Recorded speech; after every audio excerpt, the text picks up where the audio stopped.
VKR TV, VKR voice, ఇది నిజం. మళ్ళీ ఒక మంచి ముచ్చటెత్తుకు వచ్చిన నేను చాలా రోజుల నుంచి మాట్లాడదాం అనుకుంటున్నా, అసలు కుదరట్లేదు. ఇది ఇది చాలా ఇంపార్టెంట్ ముచ్చట, మీరు వినాలా. లీడర్ కావాలేను, ఫామ్ హౌస్కి పరిమితమైన బీఆర్ఎస్ ప్రెసిడెంట్.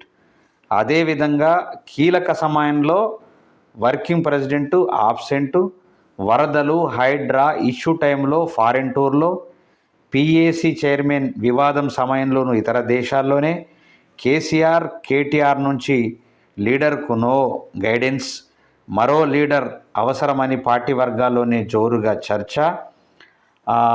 ఆల్రెడీ మాయమైనటువంటి, అంటే ఇంటికే పరిమితమై ఎవరిని కలవనటువంటి కవిత, గజ్వేల్ ఎమ్మెల్యే మిస్సింగ్ అని చెప్పేసి కేసీఆర్ కనిపించడం లేదని, ఆయన ఆచూకీ తెలపండి అని పోలీస్ స్టేషన్లో స్థానికులు, గజ్వేల్ స్థానికులు ఫిర్యాదు చేయడం. ఇదంతా చూస్తూ ఉంటే వాళ్ళ ప్లాన్ ఏంటి, కేవలము పరిపాలన చేస్తున్నటువంటి వాళ్ళ మీద ఏదో ఒకటి నిందలు మోపుకుంటా ఆల్రెడీ, అంటే ఏదో ఒకటి మేము గొప్పోళ్ళమని చెప్పేసి చెప్పుకోవడానికి ప్రజల లోపల ఇది డ్రామా ఆడుతున్నారు అనేటటువంటిది మనకు తెలియట్లేదు.